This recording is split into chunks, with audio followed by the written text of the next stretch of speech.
Good morning everyone. Welcome to another session of financial accounting.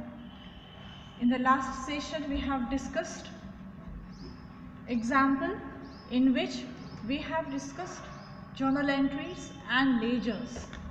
So let us have a look at it once. We did example number 3, Vijay and Sanjay brothers, right, in which we have discussed journal entries in the books of Vijay and company, that is consignor.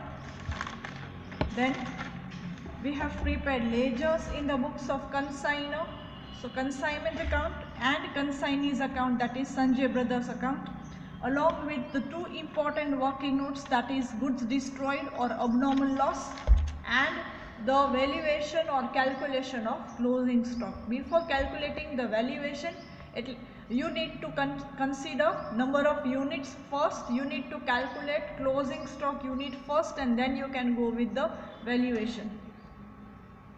Now the most important topic of this chapter, when the goods are sent at invoice price. Now from today onwards all the examples will be based on this, so you need to understand this very carefully. Before starting with this video, I would like to tell you something very important. Number 1, you need to refer your previous example before starting with the next example. And number 2, take out textbook with you and then start the video again. So pause the video and take your textbook first, and then you can continue along with the same. So what do we mean by goods are sent at invoice price? So sometimes it may so happen that the producer is sending the goods to the consignee by charging a profit to it.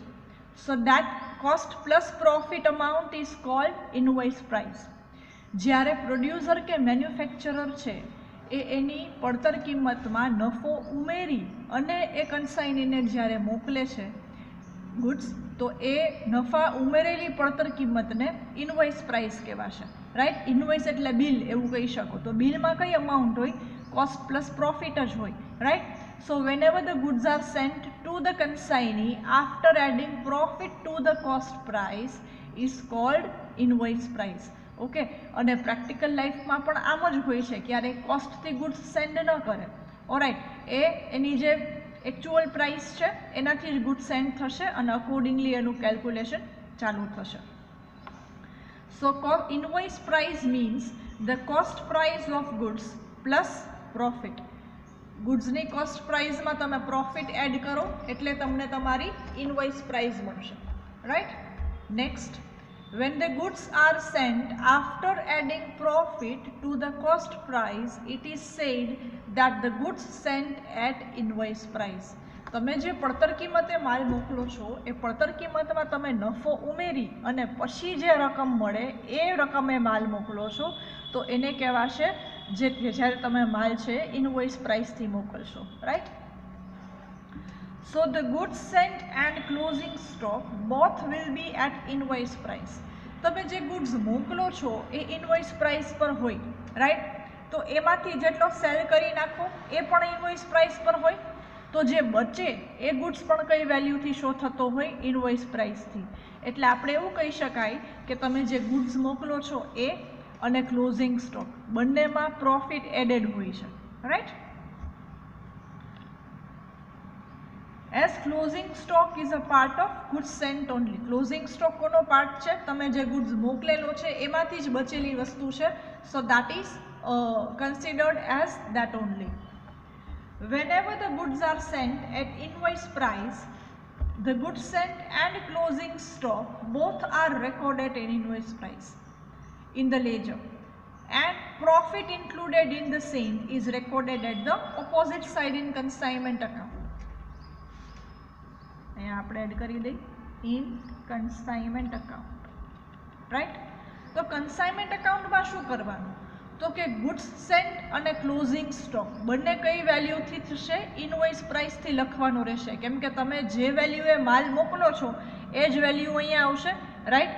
તો આમાંથી જ closing stock વધેલો છે, તો closing સ્ટોકની valuation પણ કેવી રહે? Invoice પ્રાઇસથી જ રહે. But remember one thing, consignment એકાઉન્ટમાં તમે બધું કોસ્ટથી રેકોર્ડ કરો છો, કે કેમ કે જો અહીંયા પ્રોફિટથી રેકોર્ડ કરશો તો કન્સાઇનમેન્ટ અકાઉન્ટનો પ્રોફિટ છે તમારો એકચ્યુઅલ પ્રોફિટ નહીં આવે, right. So in order to calculate the actual profit, goods sent and closing stock will be recorded at cost price under consignment account. પણ હવે તમે મોકલો છો એ જ તમારે વેલ્યુ લખવી પડે, તો કન્સાઇનમેન્ટમાં તમારે ઇન્વોઇસ પ્રાઇસ તો લખવી જ પડે કેમ કે એ જ વેલ્યુથી ગુડ્સ મોકલો છો. બટ અહીંયા શું થાય છે, બીજો રૂલ પાછો તમારો વાયોલેટ થાય છે કે તમારે તો કોસ્ટથી લખવાનું છે. તો બંને રૂલ ફોલો કરવા માટે આપણે શું કરવાનું, પહેલાં ઇન્વોઇસ પ્રાઇસથી લખી લેવાનો ગુડ્સ સેન્ટ, કેમ કે એ જ પ્રાઇસથી મોકલો છો તો રેકોર્ડિંગ બી એ જ પ્રાઇસથી થવું જોઈએ, રાઈટ. પણ કન્સાઇનમેન્ટ અકાઉન્ટમાં આપણે ખાલી કોસ્ટ પ્રાઇસથી બધી વસ્તુઓ લખીએ છીએ, તો શું કરવાનું, તો કે ડેબિટ કર્યું છે ઇન્વોઇસ પ્રાઇસથી ગુડ્સ સેન્ટ, તો જેટલો પ્રોફિટ છે એટલો ક્રેડિટ કરી નાખો, એટલે અલ્ટિમેટલી એવું કહી શકાય કે તમે કોસ્ટ પ્રાઇસથી રેકોર્ડ કરી લીધું, રાઈટ. તો જ્યારે ઇન્વોઇસ પ્રાઇસવાળા એક્ઝામ્પલ હોય ત્યારે આ મોસ્ટ ઇમ્પોર્ટન્ટ પોઈન્ટ્સ બંને યાદ રાખવાના છે, અને મેજોરિટી બધા કેસમાં તમારે આ જ રીતે હશે, રાઈટ, કે ઇન્વોઇસ પ્રાઇસવાળા જ એક્ઝામ્પલ હશે મોસ્ટલી. તો આ વસ્તુ ખાસ યાદ રાખવાની. જો કન્સાઇનમેન્ટ અકાઉન્ટમાં ઇન્વોઇસ પ્રાઇસવાળી એન્ટ્રી કરી અને પ્રોફિટવાળી એન્ટ્રી કરતાં ભૂલી જશો તો તમારો પ્રોફિટ કરેક્ટ નહીં આવે અને પૂરા માર્ક્સ પણ નહીં મળે, right. So I repeat all this things again. જ્યારે તમે ગુડ્સ કોસ્ટ પ્રાઇસમાં પ્રોફિટ ઉમેરીને મોકલો છો, એ ભાવે મોકલો છો, તો એ નવા ભાવને ઇન્વોઇસ પ્રાઇસ કહેવાય, રાઈટ. તો હવે તમારે બુક્સ ઓફ અકાઉન્ટ્સમાં શું થશે, જે વેલ્યુથી ગુડ્સ મોકલો છો એમાંથી જ અમાઉન્ટ સેલ થશે, એમાંથી જે ગુડ્સ સેલ્સ થશે, અને બચેલી વસ્તુ છે કે જે આપણે ક્લોઝિંગ સ્ટોક કહીએ છીએ એ પણ તમારો ઇન્વોઇસ પ્રાઇસથી જ હશે. તો કન્સાઇનમેન્ટ અકાઉન્ટમાં બંનેનું રેકોર્ડિંગ કેમ કરવાનું, તો કે ઇન્વોઇસ પ્રાઇસથી જ કરવાનું, પણ પ્રોફિટની એન્ટ્રી છે ઓપોઝિટ સાઈડ આપવાની, કેમ કે તમારે અહીંયા કોસ્ટ પ્રાઇસથી જ રેકોર્ડ કરવાનું રહેશે, રાઈટ. તો માનો કે મારી કોસ્ટ પ્રાઇસ છે એ 100 છે, એમાં પ્રોફિટ એડ થાય છે 20, તો મારી ઇન્વોઇસ પ્રાઇસ થશે 120, રાઈટ. સો રેકોર્ડિંગ કેમ થશે, અહીંયા ઇન્વોઇસ પ્રાઇસથી એટલે કે 120, રાઈટ. અને અહીંયા ઓપોઝિટ સાઈડ શું લખવાનું, મારે 20 લખવાનું, એટલે ઓટોમેટિકલી 120 ડેબિટ અને 20 ક્રેડિટ, એટલે ઓટોમેટિકલી શું થઈ ગયું, મારા 100 ડેબિટ થઈ ગયા, રાઈટ. ઇલેક્ટિવ અકાઉન્ટ્સમાં તમે લોકો લાસ્ટ સેમમાં ભણી ગયા અકાઉન્ટિંગ ફોર પ્રોફેશનલ પર્સન્સ, તો એમાં તમે આ જ કરતા, reserve for outstanding fees, reserve for bills, એ આ જ કોન્સેપ્ટ પર ડિપેન્ડિંગ હતું, રાઈટ. તો એ જ રીતે ઇન્વોઇસ પ્રાઇસ લખી અને ઓપોઝિટ સાઈડ પ્રોફિટ, એવી જ રીતે ક્લોઝિંગ સ્ટોક વેલ્યુ કરવાની ઇન્વોઇસ પ્રાઇસથી અને ક્લોઝિંગ સ્ટોકનો પ્રોફિટ લખવાનો ઓપોઝિટ સાઈડ. તો આ વસ્તુઓ ખાસ યાદ રાખજો, જ્યારે એક્ઝામ્પલમાં આવશે ત્યારે આપણે અગેઇન કન્સિડર કરી લેશું. Now the most important working note of your chapter of your unit, that is del credere commission. I repeat, del credere commission, right, which is on page number 58 and 59 of your textbook. So take out your page number 58 and 59.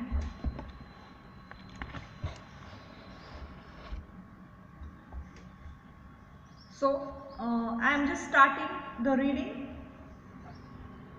Generally, commission is allowed to the consignee on the gross sale proceeds.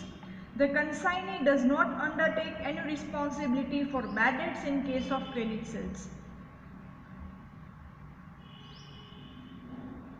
તો generally શું થાય છે, કન્સાઇનર છે એ માલ મોકલે છે કન્સાઇનીને, કન્સાઇની એ મોકલે છે કે સેલ કરે છે બીજા કોઈ કસ્ટમરને, તો એને એના ટોટલ સેલ્સ પર કમિશન મળે છે. સેકન્ડ થિંગ, જો બેડ ડેટ થાય એટલે કે ઘાલખાત થાય છે તો એની જવાબદારી પણ કોની આવશે, કન્સાઇનરની આવશે, કન્સાઇનીની નહીં આવે, કેમ કે માલની માલિકી અંતે કોની છે, કન્સાઇનરની છે, રાઈટ. સો જો બેડ ડેટ થશે તો એ બી લોસ કોને ચૂકવવો પડે, લોસ કોને બેર કરવો પડશે, કન્સાઇનરે. But the consignor does not know anything about the financial position of the customer who purchases on credit from consignee. Hence, the consignor would like to shift his responsibility to the consignee who is in touch with the customer, and extra commission is allowed for undertaking the risk of bad debt arising out of credit sales. This extra commission is termed as del credit commission.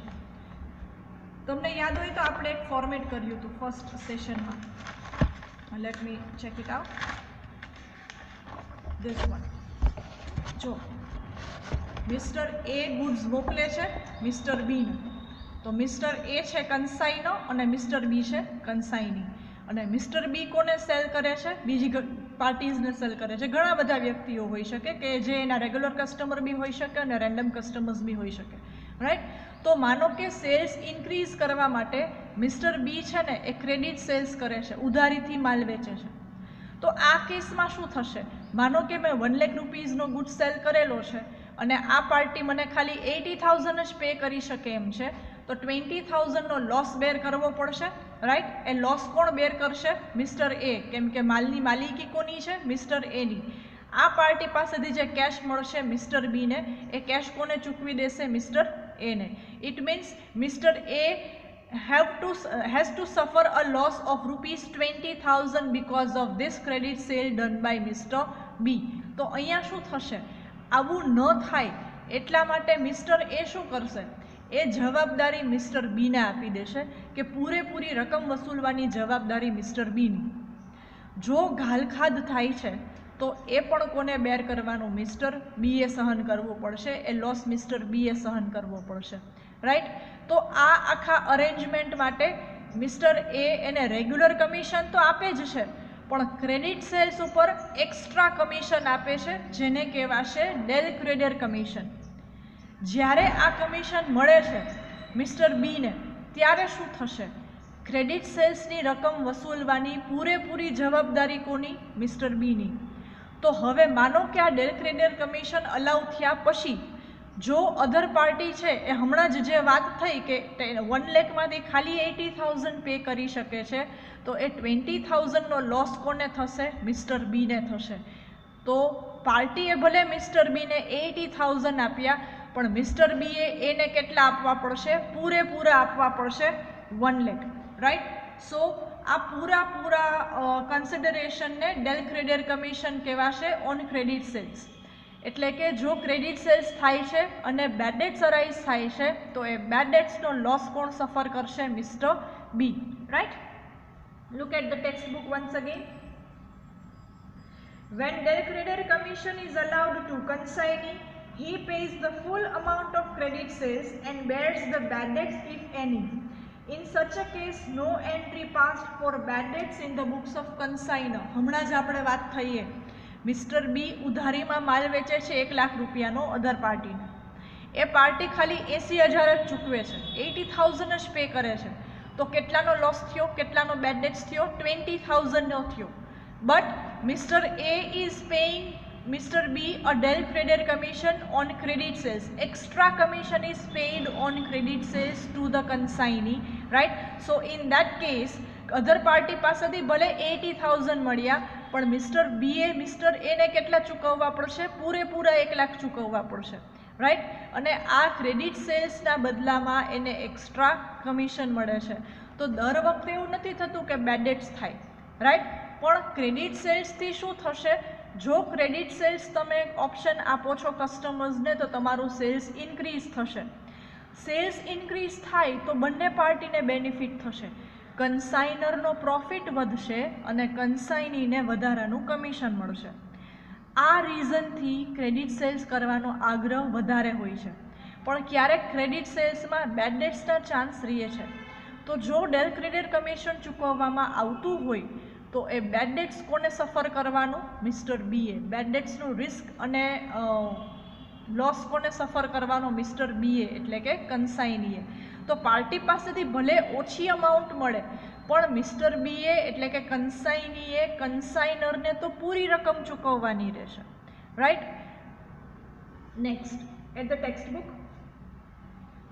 હવે most important point છે Del creditor commission is calculated only on credit sales. If it is given in the example, some accountant believe that the del creditor commission should be calculated on total sales and not only on credit sales. It is because if del creditor commission is allowed on credit sales, then the consignee will show all the sales at credit sales, even though the part of it may be a cash sales. તો અહીંયા એવું કહે છે કે del credit commission આપણે ખાલી credit sales ઉપર જ દેવાનું, પણ ઓથર કે ઘણા બધા અકાઉન્ટન્ટ્સ એવું કહે છે કે ડેલ ક્રેડિટ કમિશન પૂરા સેલ્સ પર મળવું જોઈએ, કેમ કે જો ખાલી ક્રેડિટ સેલ્સ ઉપર રાખશો તો વધારે કમિશન મેળવવાની લાલચમાં કન્સાઇની શું કરશે, પૂરેપૂરું ક્રેડિટ સેલ્સ જ કરશે, કે ભલે કેશ સેલ્સ હોય તો બી બતાવશે શું કે ક્રેડિટ સેલ્સ છે. પણ આપણે ખાલી એક જ વસ્તુ યાદ રાખવાની છે, ડેલ ક્રેડિટ કમિશન ખાલી કોના પર મળશે, ક્રેડિટ સેલ્સ પર. ઓકે, હવે આ 4 પોઈન્ટ શું છે, જો નીચે તમને જે ટેબલ આપેલું છે ટેક્સ્ટ બુકમાં એ જ વસ્તુ છે, તો આપણે ટેબલમાંથી જ સમજીએ. એ ટેબલ તમારા માટે મોસ્ટ ઇમ્પોર્ટન્ટ છે. So look at the table. Del credit commission number 1. If credit sale is given, del creditor commission should be calculated on credit sales, right? So cash and credit હવે બંને cells તમને આપેલા હશે એક્ઝામ્પલમાં, તો del creditor commission pay કરશો તમે credit cells પર. જો કંઈ જ ચોખવટ ના કરી હોય અને એક્ઝામ્પલમાં કીધું છે કે del creditor commission આપો છો, તો પૂરેપૂરા ટોટલ સેલ્સને તમારે એવું ધારી લેવાનું કે ક્રેડિટ સેલ્સ છે. Point number 2 of your table in the text book. No del creditor commission is payable on goods sold on credit on the recommendation of consignor. જ્યારે કન્સાઇનર કન્સાઇનીને એમ કહે છે કે આ પાર્ટીને ગુડ્સ સેલ કરવાનો છે ક્રેડિટ ઉપર, તો એના પર ડેલ ક્રેડિટર કમિશન કન્સાઇનીને મળશે નહીં. કેમ? તો કે આ ક્રેડિટ સેલ્સ થયું છે એ કોના કારણે થયું છે, કન્સાઇનરના કારણે થયું છે, અને એના ઉપર ડેલ ક્રેડિટર કમિશન કન્સાઇનીને મળે નહીં, રાઈટ? તો જ્યારે કન્સાઇનરના કહેવાથી તમે કોઈ પાર્ટીને ક્રેડિટ સેલ્સ કરો છો તો એ સેલ્સ પર ડેલ ક્રેડિટર કમિશન મળશે નહીં. તો મોસ્ટ ઇમ્પોર્ટન્ટ આ 4 પોઈન્ટ્સ છે, ખાસ યાદ રાખી લેજો અને તમારી બુકમાં પણ લખી લેજો. If cash sales and credit sales are not separately given, del creditor commission should be calculated on total sales. હમણાં જ આપણે જે વાત થઈએ કે કાંઈ ડિસ્ક્રિપ્શન ના આપેલું હોય તો એ પૂરેપૂરું કોના પર કેલ્ક્યુલેટ કરી લેવાનું, ટોટલ સેલ્સ પર. And fourth point, if credit sales can be calculated from the detail given in the example, then it should be calculated on credit sales only. તો એમાં કાંઈ જ નવું નથી, ફર્સ્ટ પોઈન્ટ જ રિપીટ થાય છે, right? So del creditor commission એટલે કે ક્રેડિટ સેલ્સ ઉપર જે કમિશન મળે છે કન્સાઇનીને, extra commission which is to be received by consignee from consignor on the credit sales done by him, right? So that extra commission is called del creditor commission. The details of del creditor commission is given in the textbook page number 58 and 59, right? So don't forget to refer that from the same. And when the goods are sent at invoice price, that is also given in the textbook. So you can go with the same on page number 72, right? So you can refer page number 72 for invoice price, working notes and important notes. So I am just changing the focus so that you can check it out. You also can write this down in your notebook. See, when the goods are sent at invoice price, consignment અકાઉન્ટમાં એની શું effect આવે એ પણ આપણે લખી, અને del creditor કમિશનની working note તમારે page number 58 and 59 ઉપરથી refer કરી લેવાની છે, અને પેલું જે ટેબલ છે એ તમારે બુકમાં લખી લેવાનું છે. ઓરાઈટ, અત્યાર સુધીનું બધું ક્લિયર કરી લેજો, લખી લેજો બુકમાં. નેક્સ્ટ સેશનમાં આપણે ઇનવોઇસ પ્રાઇઝવાળો એક્ઝામ્પલ કરીએ છીએ. Alright, thank you all and have a great day ahead.